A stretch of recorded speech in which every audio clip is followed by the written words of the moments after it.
नमस्कार, मैं हूं आपके साथ मयंक। आज 28 तारीख है। पिछले 12 घंटों के अंदर ईरान, अमेरिका और इजराइल के बीच जो हालात हैं उससे जुड़े सारे अपडेट्स मैं आपको बताऊंगा। इस वक्त की सबसे बड़ी खबर है, ईरान और अमेरिका के बीच एक बार फिर भयानक जंग शुरू हो चुकी है और ईरान ने अब 3 अरब देशों पर निशाना साध दिया है। अरब देशों पर मिसाइल्स और ड्रोन से हमले शुरू कर दिए। देखिए, लगातार दूसरे दिन अमेरिका ने ईरान पर हमले किए हैं। ये हमले 3 आइलैंड्स पर हुए हैं, 3 ठिकानों पर हुए हैं। सिरिक आइलैंड, केशम आइलैंड और बंदर ए लेंगा जो शहर है, यहां पर ये हमले किए गए। 10 मिलिट्री साइट्स को, ईरान की 10 मिलिट्री साइट्स को जो है वो निशाना बनाया गया है। और खास तौर पर ये जो हमले थे ये केशम और सिरिक आइलैंड पर किए गए। और अमेरिका के फाइटर जेट्स F-35 जेट से ये हमले किए गए हैं। बताया जा रहा है कि जो एयरक्राफ्ट कैरियर्स खड़े हैं अमेरिका के, वहां से इन जहाजों ने टेक ऑफ किया और भारी बमबारी की गई है ईरान के इन द्वीपों के ऊपर। उसके बाद हालात ये है कि ईरान ने जबरदस्त पलटवार शुरू कर दिया है। बहरीन में, कुवैत में, इराक में इस समय हमले जारी हैं। सबसे बड़े हमले बहरीन और कुवैत में हुए हैं। कुवैत में अली अल सलेम एयर बेस पर ईरान ने खैबर मिसाइल से बड़ा अटैक किया है और बड़े नुकसान की खबरें आ रही हैं। अमेरिका के बेस को एक बार फिर ईरान ने दहला दिया है और बड़ा नुकसान हुआ है। यहां पर इस तरह की खबरें आ रही हैं। देखिए, अली अल सलेम एयरबेस जो है कुवैत का, यहां पर बड़ी संख्या में अमेरिका के जेट्स मौजूद हैं, अमेरिका के सैनिक मौजूद हैं और इसे निशाना बनाया गया। और एक बार फिर अमेरिका का पेट्रियट सिस्टम खैबर मिसाइल के सामने बुरी तरह से फेल साबित हुआ है। बताया जा रहा है कि कई ड्रोन्स भी लॉन्च कर दिए गए हैं कुवैत के ऊपर और कई जगह धमाके की खबरें भी आ रही हैं इस समय कुवैत पर, यानी कुवैत पर बड़ा हमला कर दिया है ईरान ने। इसी के साथ जो है बहरीन में पोर्ट सलमान बेस है, मनामा में, बहरीन की राजधानी में, जहां पर अमेरिका का अड्डा है। खास तौर पर फिफ्थ फ्लीट जो है नेवी की, जिसको पहले भी कई बार ईरान ने निशाना बनाया है। और अब एक बार फिर बहरीन में लगातार दूसरे दिन ईरान की तरफ से बड़े मिसाइल अटैक शुरू हो गए हैं। देखिए, कल जो है वो बहरीन पे जो हमले किए गए वो मुख्य रूप से ड्रोन स्ट्राइक्स थी। जो कल हमले किए थे ईरान ने, उसमें शायद 136 ड्रोन्स का इस्तेमाल किया गया था और ड्रोन अटैक किए गए थे। लेकिन अब जो है वो बहरीन पर बड़ा मिसाइल अटैक कर दिया है ईरान ने। खैबर मिसाइलें बरसा दी हैं फिफ्थ फ्लीट अमेरिका के हेडक्वार्टर पर। यहां पे भी कई जगह से धुआं उठता दिखाई दे रहा है और बड़े नुकसान की खबर आ रही है। इसी तरह से इराक में वो ग्रुप जो कि ईरान के खिलाफ है, उनके ऊपर भी लगातार हमले जारी हैं ईरान की तरफ से। देखिए, हालात ये हैं कि पूरे दुबई में, अबू धाबी में, सऊदी में, कतर में सब जगह अलर्ट कर दिया गया है कि कभी भी ईरान की तरफ से इन देशों पर भी बड़े हमले हो सकते हैं। अब ये एमओयू को जो साइन हुआ था अमेरिका और ईरान के बीच में, इसको लगभग लगभग रद्द माना जा रहा है, कैंसिल माना जा रहा है। और जो हालात हैं वो एक बार फिर जंगी हो चुके हैं और ईरान की सेना भयंकर गुस्से में है। देखिए, ईरान ने ये कह दिया है कि ये उकसावे की कार्रवाई, जिस तरह से हमले किए गए, उसका बड़ा बदला लिया जाएगा और डोनाल्ड ट्रंप को और अरब देशों में जहां भी अमेरिका के बेसिस हैं उन सब देशों में हमले किए जाएंगे और कड़ा सबक सिखाया जाएगा। देखिए, ये मामला जो है, हालात कैसे बिगड़े। पहले ईरान की तरफ से ये बात कही गई कि एक जहाज हमने देखा था जो क्रॉस करने की कोशिश कर रहा था, सिंगापुर का जहाज था, उसने बिना ईरान की सेना के परमिशन के एक नए रूट का इस्तेमाल करते हुए हॉर्मुज को पार करने की कोशिश की, तो ईरान ने उस पर हमला किया। ये पहला जहाज था जो अभी नए दौर का विवाद हुआ इसमें हमले को लेकर। और कल फिर ईरान की तरफ से एक जहाज को निशाना बनाया गया है जो कि उसी नए रूट से निकलने की कोशिश कर रहा था। और इसको ईरान की तरफ से जो है वो वार्निंग दी गई कि इस जहाज को रोकने के लिए कहा गया, लेकिन ये जहाज नहीं रुका। इस पे पनामा का फ्लैग लगा हुआ था, पनामा फ्लैग शिप था, एमटी कीकू इसका नाम बताया जा रहा है, और इसमें 2 मिलियन बैरल ऑयल था, 2 मिलियन बैरल ऑयल भी इस पे था। ईरान की तरफ से इसे रोकने की बात कही गई, वार्निंग्स दी गई, लेकिन जहाज नहीं रुका तो ईरान ने हमले कर दिए। देखिए दरअसल अब ये पूरी जंग जो है वो हॉर्मूज पर कंट्रोल को लेकर शुरू हो गई है। एमओयू जो साइन हुआ है उसके मुताबिक हॉर्मूज से जो जहाज निकलेंगे वो पूरी तरह से ईरान की देख रेख में निकलेंगे। यानी हॉर्मूज खुलता है तो ईरान की देख रेख में जो है वो खुलेगा। लेकिन अब हालात ये हैं कि अमेरिका कई अरब मुल्कों के साथ मिलकर हॉर्मूज में एक नया रास्ता बनाने की कोशिश में जुटा है।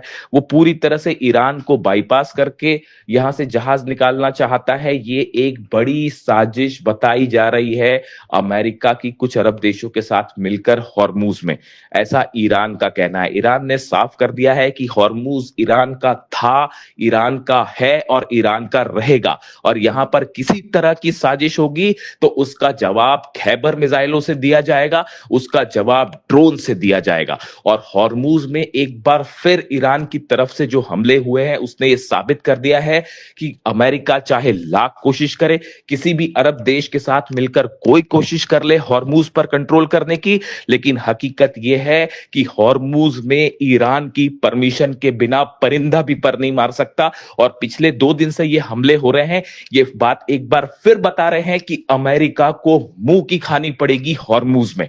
देखिए हालात ये है, ये जितने समय का सीज फायर रहा, जितने आइलैंड्स थे उन सब आइलैंड्स पर ईरान ने अपने मिसाइल लॉन्चर्स को मजबूत कर लिया है, अपने ड्रोन लॉन्चर्स को मजबूत कर लिया है। इसका नतीजा यह है कि अगर ईरान की सेना की जानकारी के बिना जहाज निकलने की कोशिश करेंगे तो ईरान सीधा उन्हें निशाना बनाएगा और अमेरिका उनकी रक्षा नहीं कर सकता। आज बहरीन पर जिस तरह से हमले हो रहे हैं, कुवैत पर हमले हो रहे हैं, इसने एक बार फिर साबित कर दिया है कि अमेरिका अरब देशों की रक्षा नहीं कर सकता। अरब देशों का विश्वास अमेरिका से उठ चुका है। इसीलिए ईरान की तरफ से कहा गया था कि आप अमेरिका को एयर स्पेस ना दें, अमेरिका को हमले करने के लिए अपने देश की जमीन ना दें, वरना अंजाम बुरा होगा। और एक बार फिर मामला उसी तरफ बढ़ता दिखाई दे रहा है। अब हालात ये हैं कि एमओयू और सीज फायर जो है वो पूरी तरह से तार-तार हो चुका है, मामला बिगड़ चुका है। डोनाल्ड ट्रंप की तरफ से एक बार फिर नई वार्निंग आई है। डोनाल्ड ट्रंप ने कहा है कि no longer able to be reasonable. उन्होंने कहा है कि अब और संयम नहीं बरता जाएगा, ज्यादा रीजनेबल और नहीं हुआ जा सकता। Would be forced to militarily complete the job. उन्होंने कहा है कि अब सेना की मदद से हमारा लक्ष्य पूरा किया जाएगा। इसे एक प्रकार से इस बात का ऐलान माना जा रहा है कि अब अमेरिका और ईरान के बीच हालात और खराब होंगे और बड़ी जंग शुरू हो सकती है। इसी बात की वार्निंग रूस की तरफ से दी गई थी, इसी बात की वार्निंग चाइना की तरफ से दी गई थी। मैं आपको बार बार अपने वीडियोस में यह बात कह रहा था कि एक बार फिर धोखा होगा, एक बार फिर धोखा होगा, और देखिए वही बात सही साबित हुई। हमने एमओयू, जिस दिन एमओयू साइन हुआ था उसी दिन हमने अपने पॉडकास्ट में आपको बताया था कि इस एमओयू की कई शर्तें ऐसी हैं जिन्हें पूरा करना बेहद मुश्किल है और ये एमओयू ज्यादा दिनों तक टिक नहीं पाएगा। और इस एमओयू के पीछे, पर्दे के पीछे ईरान के खिलाफ कई साजिश रची जा रही है।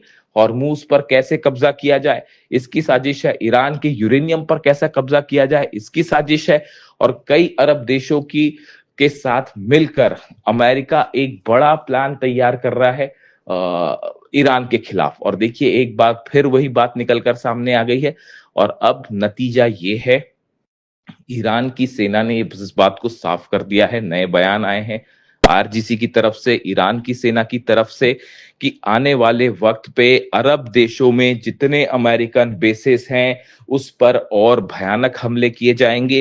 हॉर्मूज में हर चैलेंज का सख्त जवाब दिया जाएगा। ऐसा करारा जवाब जो शायद पहले भी नहीं देखा होगा।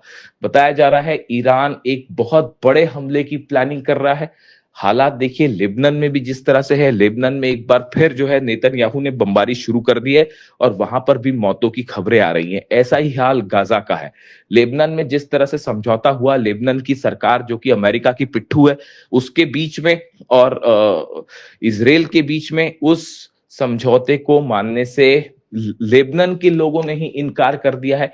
नतीजा यह है, सड़कों पर हजारों लोग हैं, लाखों लोग हैं जो इस समझौते का विरोध कर रहे हैं, इजराइल का विरोध कर रहे हैं। लेबनान में जो है वो ऐसे हालात हैं कि सड़कों पर लाखों लोगों का प्रदर्शन और गुस्सा देखने को मिल रहा है। एक सिविल वॉर छिड़ चुका है। ऐसे में लेबनान से इजराइल की सेना का वापस ना आना एक बार फिर इस जंग को और बड़ा रूप दे सकता है। देखिए अभी जिस तरह की खबरें हैं, बड़े हमले जारी हैं इजराइल की तरफ से लेबनान में, और दक्षिणी लेबनान में खास तौर पर कई ठिकानों को निशाना बनाया गया है, जिसमें कई लोगों की मौत की खबरें भी आ रही हैं। देखिए ये ऐसे हालात हैं जिसने एक बार फिर जो है पूरे मिडिल ईस्ट को एक जंग की तरफ आगे बढ़ा दिया है। अब ये एमओयू सिर्फ नाम मात्र का बचा हुआ है, जिसका कोई नतीजा निकलता नहीं दिख रहा है, और हालात एक बार फिर जंग की तरफ बढ़ गए हैं और ऐसा लगता है कि शायद फिर से एक बार बड़ी जंग छिड़ सकती है। लेकिन फिलहाल जो हालात हैं, अरब देशों पर ईरान की बड़ी स्ट्राइक्स शुरू हो चुकी हैं। देखिए कल जब अमेरिका की तरफ से पहले स्ट्राइक की गई ईरान के ऊपर, और उसके बाद जब ईरान ने जवाब दिया, ईरान की सेना ने जब जवाब दिया और बहरीन पर हमले किए, उसके बाद आईआरजीसी की तरफ से एक बयान रिलीज किया गया और उस बयान में कुरान की एक पंक्ति का जिक्र है, और ये बिल्कुल वही संदेश है जो अली खामेनी साहब ने अपनी शहादत के चंद दिनों पहले सोशल मीडिया पर पोस्ट किया था। देखिए मैं अक्सर इसका जिक्र करता हूँ। मैं अली खामेनी साहब के जितने संदेश थे मैंने सब उनको फॉलो किए। उनकी शहादत के पहले जितने उनके वीडियोस थे मैं उनको फॉलो करता था। आखिरी जब उन पर हमला हुआ उसके चंद दिनों पहले उन्होंने अपने सोशल मीडिया पर एक पोस्ट उनके हवाले से किया गया था, जिसमें कुरान की कुछ पंक्तियों का जिक्र था, जिसमें ये लिखा गया था कि अगर कोई आप पर हमला करता है तो उसको बिल्कुल उसी के अंदाज में जवाब दीजिए। ये बात अली खामेनी साहब ने पोस्ट की थी, और ये अमेरिका और इजराइल के रेफरेंस में उन्होंने पोस्ट की थी कुरान की पंक्तियों का, आयतों का जिक्र करते हुए। यानी देखिए अली खामेनी साहब ने जो बात कही, बिल्कुल उन्हीं पंक्तियों का इस्तेमाल अब ईरान की सेना ने भी किया है, और आईआरजीसी ने भी इन्हीं पंक्तियों को पोस्ट किया और ये कहा कि अगर कोई आप पर हमला करता है तो उसको उसी की भाषा में जवाब दिया जाना चाहिए। और ये रेफरेंस था अमेरिका के हमलों का, जिस तरह से अमेरिका ने हमले किए, और बिल्कुल अली खामेनी साहब ने जो रास्ता दिखाया उसी पर चलते हुए ईरान की सेना ने एक बार फिर अमेरिका के बेसिस पर जबरदस्त अटैक किया। मैं इसीलिए अक्सर कई बात ये कहता हूं कि अली खामेनी साहब हमारे बीच में नहीं है, लेकिन उन्होंने अपनी सेना के लिए एक ऐसा विजन छोड़ दिया है, ईरान की जनता के लिए, ईरान के 9 करोड़ लोगों के लिए वो विजन छोड़ दिया है जिससे कभी ना अमेरिका और ना इजराइल, ना ही कोई और मुल्क कभी ईरान को नहीं हरा सकता। हराने की बात तो छोड़िए, आज ईरान सब पर अकेला भारी पड़ रहा है, चाहे वो अरब देश हो, चाहे अमेरिका की फोर्सेस हो, चाहे नेतन्याहू की फोर्सेस हो। और इसके पीछे यही विजन है, यही प्लानिंग है, यही दूरदृष्टि है जो अली खामेनी साहब ने अपनी सेना को विजन दिया। इसीलिए मैं कहता हूं कि वो न सिर्फ एक अच्छे सुप्रीम लीडर बल्कि बेहतरीन मिलिट्री कमांडर भी थे। और ये ही उसका, ये जो कल ईरान की सेना ने जिस तरह से स्ट्राइक की और वो मिसाइल्स रुक नहीं पाई, ड्रोन्स रुक नहीं पाए, और जिस अंदाज में हमला किया, ये एग्रेसिव जेस्चर बताता है कि अली खामेनी साहब ने जो है वो ईरान की जीत सुनिश्चित कर दी है।